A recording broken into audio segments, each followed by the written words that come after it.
Setiap kali Timur Tengah berguncang, sebuah isu selalu melejit dalam pembahasan global. Ini perang Sunni dan Syiah. Sebuah narasi yang terdengar begitu meyakinkan sampai kita lupa menanyakan apa benar sesederhana itu. Karena ketika asap konflik tersibak, peta yang terlihat bukan peta mazhab, melainkan peta kekuasaan. Jalur minyak, sekutu militer, dan ambisi dua negara yang merasa merekalah yang berhak memimpin dunia muslim.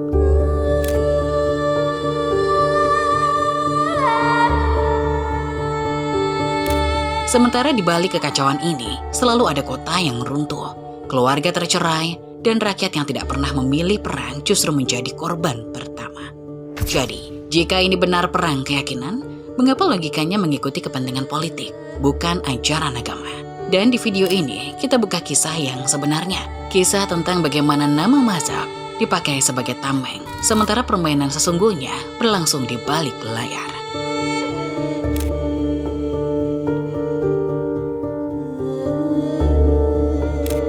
Rivalitas Saudi-Iran seringkali dibungkus dengan cerita sederhana, Sunni melawan Syiah. Namun penjelasan itu hanya menjawab permukaan. Jika kita melihat lebih dalam, yang berhadapan bukan sekedar dua mazhab, melainkan dua model kekuasaan yang hampir tidak mungkin berdampingan. Arab Saudi berdiri di atas aliansi politik keagamaan berusia 2,5 abad dari seluruh kolaborasi antara keluarga Al-Saud dan ajaran Wahabi. Monarki, tradisi, dan kontrol sosial adalah pondasinya. Ketertiban bukan sekedar pilihan politik, tetapi syarat agar kerajaan tetap bertahan di tengah kawasan yang berubah cepat. Identitas negara ini bertumpu pada satu hal. Keadaan harus selalu dapat diprediksi. Iran, di sisi lain, berdiri dengan logika yang berlawanan. Negara ini adalah republik yang lahir dari gelombang rakyat dan perubahan mendadak. Dalam politik Iran, legitimasi tidak diwariskan, tetapi dibentuk melalui krisis dan perlawanan. Stabilitas tidak dipahami sebagai ketenangan, melainkan kemampuan bertahan dari tekanan. Namun di balik perbedaan itu, ada satu kesamaan yang jarang dibicarakan. Kedua negara sama-sama lebih waspada terhadap rakyatnya sendiri ketimbang musuh di luar. Saudi takut pada gerakan yang menyasar para monarki. Sementara Iran takut pada gelombang protes yang bisa meledak kapan saja akibat sanksi global. Rasa takut inilah yang membuat keduanya selalu berusaha mengontrol narasi, identitas, dan arah politik di kawasan. Tapi, ada lapisan berikutnya membuat rivalitas ini jauh lebih rumit. Secara geografis, kedua negara berdiri seperti dua penjaga gerbang dunia. Di barat, wilayah Saudi membentang hingga mencapai Laut Merah, jalur sempit namun vital yang mengalir menuju terusan Suez, pintu penghubung Asia, Afrika, dan Eropa. Setiap kapal yang melintas di sana membawa bukan hanya barang dagangan, tetapi denyut ekonomi global yang tak boleh tersendat. Sementara itu, di timur, Iran berada tepat di bibir Selat Hormuz, celah perairan yang tampak kecil di peta, tetapi menjadi rute bagi 20% pasokan minyak dunia. Satu ketegangan saja di selat itu dapat mengirimkan gelombang panik ke pasar internasional. Dengan kata lain, tanpa perlu mengangkat senjata, Saudi dan Iran sama-sama menggenggam leher dunia. Namun, hingga akhir 1970-an, ketegangan itu masih bersifat samar, lebih berupa perbedaan arah daripada permusuhan terbuka. Situasi baru berubah ketika satu peristiwa di Teheran mengguncang seluruh kawasan. Jadi, apakah perang konflik ini soal mazhab atau soal siapa yang berkuasa?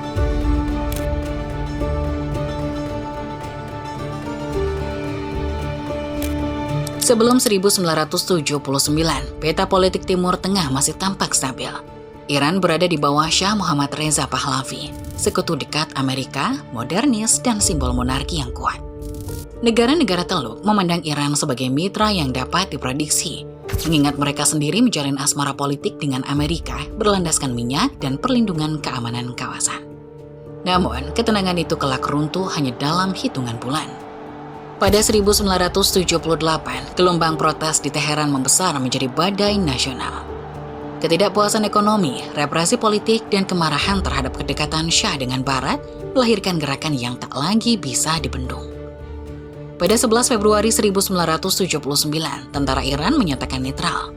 Pemerintahan pro-monarki Pahlavi jatuh dan revolusi Islam mengambil alih negara secara penuh. Bagi rakyat Iran, ini adalah kemenangan. Namun bagi kerajaan-kerajaan Teluk, ini adalah alarm yang memekakkan telinga. Yang membuat mereka gelisah bukanlah fakta bahwa Iran negara Syiah. Iran sudah memeluk mazhab Syiah sejak ratusan tahun yang lalu. Yang membuat para monarki gentar adalah model kekuasaan baru yang lahir dari jalanan, di mana rakyat bisa menggulingkan raja, dan bagi kerajaan-kerajaan Teluk, revolusi itu menjadi bukti bahwa sebuah tata dapat goyah bukan oleh invasi, tetapi oleh rakyatnya sendiri. 1979 was a crucial year, I think, for the Muslim world. I mean, Sunnis were celebrating the Iranian Revolution as much as Shias were. There was enormous enthusiasm and support because Khomeini's initial line was not sectarian against Sunnis as such, it was anti-American. Ayatollah Khomeini yang kembali dari pengasingan tidak hanya membentuk republik baru. Ia membawa gagasan politik yang mengalir jauh melampaui perbatasan Iran, yaitu tentang penolakan terhadap dominasi Barat, penolakan terhadap monarki, serta tekad untuk menyebarkan semangat revolusi ke dunia muslim. Ide inilah yang membuat Riyadh dan Washington melihat Iran bukan sekedar negara baru, tetapi juga ancaman ideologis. Saat itu, Saudi merespon cepat dan strategis. Jika Iran menyebar revolusi, maka Saudi harus mengamankan identitas Sunni dan memperkuat pengaruhnya di dunia Islam. Dan itulah yang mereka lakukan hingga kini. Sejak awal 1980-an, kerajaan meningkatkan pendanaan untuk membangun infrastruktur dakwah di banyak negara. Semua ini bukan hanya program dakwah, tetapi benteng politik untuk menghalangi masuknya pengaruh Iran ke wilayah Muslim Sunni. Namun benteng ideologi saja tidak cukup. Ketegangan akhirnya berubah menjadi perang. Pada September 1980, Saddam Hussein memutuskan untuk menyerang Iran. Namun dalam konteks geopolitik, langkah ini segera berkembang menjadi salah satu proxy war besar pertama yang mempertemukan blok monarki yang didukung Barat dengan Republik Revolusioner yang masih muda. Demi menahan laju pengaruh Iran, Saudi dan negara-negara Teluk mengucurkan dana miliaran dolar ke Baghdad, menjadikan perang tersebut bukan sekedar konflik perbatasan, melainkan arena pertarungan ideologi dan kepentingan regional yang jauh lebih luas. Dan sejak saat itu, api rivalitas yang sebelumnya samar berubah menjadi nyala terang yang membelah Timur Tengah menjadi dua kubu.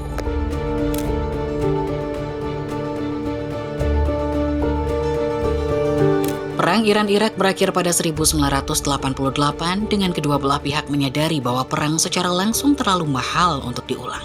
8 tahun pertempuran, ratusan ribu korban, dan kehancuran ekonomi yang tak tertanggungkan membuat Saudi dan Iran sama-sama menyadari bahwa kemenangan tidak harus dicapai lewat tank dan pasukan. Ada cara lain yang lebih mudah, lebih fleksibel, serta jauh lebih sulit dilacak, dan itu menggunakan orang lain untuk berperang. Dan inilah yang mereka coba lakukan jauh-jauh hari. Perang tidak lagi diumumkan, tapi tiba-tiba merembes perlahan ke celah-celah negara yang lemah. Pengaruh menjadi senjata, milisi menjadi perantara, dan batas negara mulai kehilangan maknanya. Lebanon adalah contoh pertama yang paling jelas ketika Israel masuk ke Lebanon Selatan pada 1982 dan negara Lebanon gagal mempertahankan wilayahnya. Kekosongan keamanan itu melahirkan kelompok perlawanan baru. Iran melihat peluang melalui Islamic Revolutionary Guard Corps atau militer Iran. Mereka mengirim pelatih, menyediakan dukungan, dan membantu membentuk sebuah organisasi yang dalam 2 dekade berubah menjadi salah satu kekuatan non-negara paling efektif di kawasan, Hezbollah. Ideologi Syiah tetap memberi kerangka identitas, tetapi pemicu kebangkitan milisi sekaligus partai politik ini adalah perang dan pendudukan, bukan teologi. Di Lebanon, Iran belajar bahwa mereka dapat memperluas pengaruh tanpa mengirim satupun serdadu bersenjata. Namun Irak memberikan gambar yang lebih telanjang tentang bagaimana kekosongan politik membuka ruang bagi perebutan pengaruh. Setelah invasi Amerika Serikat 2003 membubarkan tentara Irak dan meruntuhkan struktur negara, kekacauan muncul bukan karena Sunni dan Syiah saling membenci, melainkan karena negara berhenti berfungsi. Dalam kehambaan itu, Iran bergerak cepat membangun hubungan dengan partai-partai Syiah dan mendukung milisi lokal. Di sisi lain, berbagai kelompok Sunni memperoleh dukungan dari jejaring donatur dan aktor-aktor Teluk yang khawatir Irak jatuh sepenuhnya ke orbit Teheran. Irak yang dulu menjadi bumper antara Saudi dan Iran, kini berubah menjadi arena perebutan pengaruh terbesar kedua negara. Pola yang sama juga terjadi di Suriah, tetapi dengan konteks yang berbeda. Konflik Suriah tidak dimulai sebagai perang mazhab. Konflik bermula pada protes rakyat pada 2011 yang berujung pada perang saudara setelah negara menanggapinya dengan kekerasan. Suriah saat itu dipimpin Bashar al-Assad, pewaris rezim yang berkuasa sejak 1971 dan berasal dari komunitas Alawi. kelompok kecil yang berakar dari tradisi Syiah. Namun Iran mendukung Assad bukan karena kedekatan mazhab, tetapi karena Suriah adalah koridor strategis yang menghubungkan Teheran dengan Laut Mediterania dan Lebanon. Jika Assad jatuh, seluruh jaringan pengaruh Iran terputus. Sementara itu, Yaman menambah lapisan lain pada pola ini. Houthi bukan kelompok yang tiba-tiba muncul karena Iran. Mereka sudah ada sejak 1990-an dan berperang melawan pemerintah Yaman sejak tahun 2004 akibat marginalisasi politik dan ekonomi. Iran baru masuk setelah Houthi membuktikan diri sebagai kekuatan yang mampu menantang pusat kekuasaan. Bagi Saudi, ancaman muncul ketika Houthi bergerak menuju Bab al-Mandeb, pintu sempit yang menghubungkan Laut Merah dengan Samudra Hindia. Jika Hormuz dapat dipengaruhi Iran dan Bab al-Mandeb jatuh ke tangan kelompok yang mereka dukung, jalur energi dunia bisa terganggu dari dua sisi. Jadi jelas, perang di Yaman bukan soal mazhab, ini adalah perebutan jalur energi. The Saudis insist that Iran is a hostile, belligerent, adventurous nation attempting to export revolution around the region. How do you respond? Talk is cheap. Saudis helped Al-Qaeda. Saudis are funding terrorists. So they started this sectarian message, not us. The Iranians say you've been busy supporting extremism. What's your response to that? Nonsense. The Iranians are the ones who are exporting terrorism. They're the ones who are stoking the fires of sectarianism. They are the ones who have been on an aggressive path since 1979. Seluruh pola ini akhirnya membawa konflik Saudi-Iran ke fase baru. Setelah puluhan tahun bertumpu pada milisi dan aktor lokal, teknologi memungkinkan perang dilakukan dari jauh. Pertarungan yang dulu terjadi di jalan-jalan Beirut dan Aleppo kini berpindah ke udara. Puncaknya datang pada 2019 ketika serangan drone dan rudal jarak jauh Houthi menghantam Abqaiq Khurais dan memotong sekitar 5% produksi minyak dunia hanya dalam satu malam. Tidak ada invasi, tidak ada tank, hanya operasi presisi yang menunjukkan bahwa perang proksi telah berevolusi menjadi perang teknologi yang bisa mengguncang pasar global dari kejauhan. Saudi pun menyesuaikan diri dengan memperkuat pertahanan udara, meningkatkan intelijen, dan menyiapkan strategi serangan presisi. Dan pada titik itu, semakin jelas bahwa mazhab hanyalah kedok, karena perang ini sesungguhnya digerakkan oleh geografi dan kepentingan.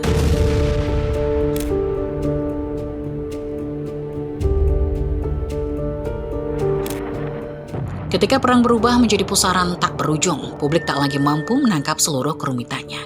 Jalur energi, choke point, proksi, teknologi militer, semuanya sulit dirasakan secara langsung. Maka perang perlu disederhanakan, dan cara paling efektif untuk menyederhanakan konflik adalah dengan memberinya identitas. Di titik inilah agama masuk, bukan sebagai akar perang, melainkan sebagai bahasa perang.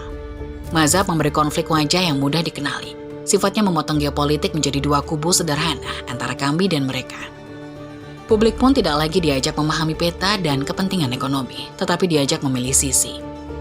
Dan kini, perang yang sejatinya soal kekuasaan mulai terdengar seperti pertarungan iman. Arab Saudi memahami logika ini sejak awal, namun memilih pendekatan yang tidak frontal. Alih-alih melawan Iran dengan retorika keras, Riyadh membangun imunitas ideologis yang jauh mampu bertahan lebih lama. Selama puluhan tahun, negara ini bersama lembaga keagamaan dan jejaring filantropi yang berafiliasi mengalirkan dana besar untuk membangun infrastruktur dakwah global, seperti masjid, sekolah, kurikulum, beasiswa, dan jaringan ulama lintas negara. Berbagai kajian memperkirakan total pengeluaran ini berada di kisaran puluhan miliar dolar, dengan estimasi yang sering disebut antara 70 hingga 100 miliar US dollar, meski rincian pastinya tidak sepenuhnya transparan. Dan strategi ini juga menjangkau negara-negara muslim besar yang relatif stabil jauh dari medan perang. Ini bukanlah sekedar ceramah, ini adalah arsitektur jangka panjang yang dibentuk bukan hanya isi ajaran, tetapi kebiasaan beragama. Islam yang tenang, patuh, dan curiga pada gagasan perubahan radikal. Bukan anti-Iran secara eksplisit, melainkan anti-Syiah revolusi secara implisit. Agama diposisikan sebagai penyangga stabilitas, bukan alat mobilisasi politik. Bagi Saudi, ini bukan proyek kebencian, ini proyek pertahanan rezim. Agama dijadikan tembok, bukan pedang. Pendekatan ini efektif karena tidak terasa seperti propaganda, melainkan sebagai pendidikan, tradisi, dan rutinitas. Publik tidak merasa sedang diarahkan, mereka merasa sedang menjalani ajaran yang normal, justru disitulah kekuatannya. Di sisi lain, Iran menempuh jalur yang berbeda. Teheran tidak menjual Syiah sebagai mazhab, melainkan perlawanan sebagai identitas. Sejak pertengahan 2007, Iran membangun mesin komunikasi eksternal melalui media internasional seperti Press TV. Kanal ini, dengan anggaran tahunan yang dalam beberapa laporan sumber terbuka akhir 2000-an, disebut berada di kisaran 8 jutaan US dollar, menjadi bagian dari strategi lebih luas untuk membingkai Iran sebagai pembela yang tertindas, penantang dominasi Barat, dan simbol resistensi global. Di antara dua mesin narasi ini, ulama, media, dan figur opini menjadi pasukan tanpa seragam. Mereka tidak selalu berbohong, namun suara mereka dipilih, diperkuat, dan diperbesar melalui pendanaan, platform, dan algoritma.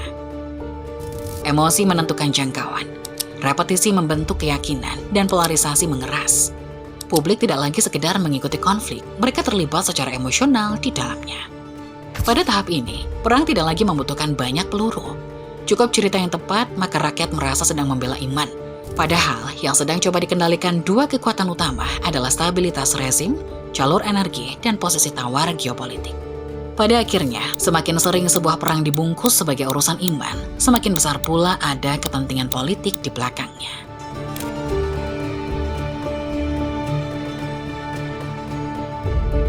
Di Riyadh dan Teheran, perang dibicarakan sebagai strategi. Tiap konflik dihitung, dipetakan, dan dinegosiasikan. Di sana, Aleppo, Mosul, dan Beirut, perang berubah menjadi rutinitas penderitaan tanpa jeda, tanpa kepastian akhir.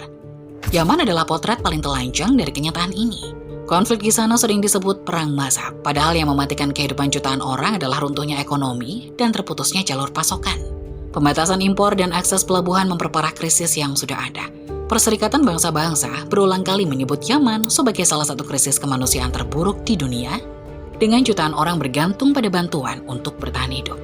Kelaparan, wabah, dan layanan kesehatan yang kolaps seolah menjadi keseharian di sana. Suriah menyusul dengan skala kehancuran yang berbeda, namun sama tragisnya. Setidaknya lebih dari 6 juta orang hidup sebagai pengungsi di luar negeri, sementara jutaan lainnya terus berpindah di dalam negeri. PBB mendokumentasikan sedikitnya 350.000 korban tewas yang teridentifikasi dan menegaskan angka itu adalah minimum. Sementara pemantau perang seperti SOHR memperkirakan jumlah korban telah melampaui 500.000 jiwa. Kota-kota berubah menjadi puing, generasi tumbuh tanpa sekolah yang stabil, dan perang yang dijanjikan sebagai jalan keluar justru menjadi jebakan tanpa akhir. Irak sejak 2003 hidup dalam kondisi rapuh. Ironisnya, dari kekosongan yang ditinggalkan invasi Amerika Serikat, milisi tumbuh sebagai sarana bertahan hidup di tengah benturan dua kekuatan besar yang menjepit Irak. Keamanan menjadi privat, kekuasaan terfragmentasi, dan masyarakat belajar hidup di antara ketidakpastian. Di Lebanon, krisis finansial yang pecah sejak 2019 menjatuhkan mata uang, menghapus tabungan, dan mendorong jutaan orang ke jurang kemiskinan. Bank Dunia menyebutnya sebagai salah satu krisis ekonomi terburuk di dunia sejak pertengahan abad ke-19. Instabilitas politik dan dampak konflik regional memperberat beban yang sudah tak tertanggungkan. Di tengah semua ini, bantuan kemanusiaan jarang benar-benar netral. Akses, jalur distribusi, dan klaim penyelamatan sering terseret kalkulasi politik. Bantuan menjadi alat tekanan, bukan sekedar pertolongan. Negara dan aktor regional memperebutkan simpati dan kepercayaan, bukan demi kemanusiaan semata, tetapi demi legitimasi. Siapa yang memberi, siapa yang menghalangi, dan siapa yang mendapat kredit di mata publik, semuanya dihitung. Bagi mereka yang hidup di antara puing-puing, mazhab tak lagi relevan. Yang mereka rasakan hanya kelelahan. Tapi jauh dari reruntuhan itu, jika masih ada yang menghitung untung rugi, maka cerita ini belum selesai.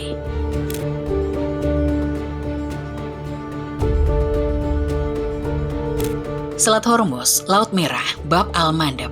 Nama-nama ini jarang terdengar di mimbar, tapi justru di sanalah kepentingan global saling bertabrakan. Ketika Iran dan Saudi saling menahan dan saling mengunci jalur ini, dunia ikut tersandra. Dan selama ketegangan itu hidup, pengaruh mereka pun tetap relevan. Namun menariknya, setelah lebih dari 4 dekade perang dingin, terjadi pergeseran yang tak terduga. Pada Maret 2023, Saudi dan Iran memulihkan hubungan diplomatik. Menariknya, pertemuan itu tidak terjadi di Washington atau Eropa, melainkan di Beijing dan China bertindak sebagai fasilitator. Hal ini menunjukkan adanya pergeseran peta mediasi. Amerika Serikat tidak lagi menjadi satu-satunya pusat diplomasi kawasan. Bukan berarti Washington menghilang, tetapi perannya tak lagi eksklusif. Dunia memasuki fase baru, lebih cair, lebih multipolar, di mana kekuatan penengah tidak lagi datang dari satu poros. Normalisasi ini tidak serta-merta menghapus konflik, namun langkah ini mematahkan mitos lama bahwa permusuhan Saudi-Iran adalah takdir teologis. Selagi konflik bisa berubah sesuai kepentingan, maka jelas ia adalah permainan politik. Di balik wacana damai itu, perang telah lama bertransformasi menjadi ekosistem ekonomi. Arus belanja senjata terus mengalir. Data SIPRI menunjukkan Amerika Serikat menjadi pemasok utama senjata Saudi, sekitar 74% dari total impor senjata Riyadh pada periode 2020 hingga 2024. Di sisi lain, teknologi perang yang relatif murah seperti drone membuat konflik proksi semakin terjangkau dan mudah diproyeksikan ke berbagai medan. Perang dalam bentuk ini tidak lagi sekedar kegagalan politik, melainkan aktivitas yang menopang industri, produsen senjata, kontraktor keamanan, logistik, hingga rekonstruksi. Ada pihak-pihak tertentu yang hidup dari konflik yang berkepanjangan.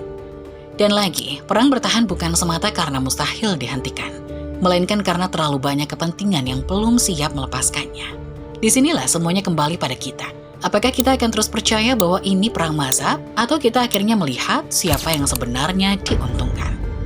Karena mungkin, perang ini tidak bertahan karena tak ada jalan keluar, melainkan karena, bagi sebagian pihak, jalan keluar justru berarti kehilangan manfaat. Bagaimana menurut pendapat kalian? Coba tulis di kolom komentar.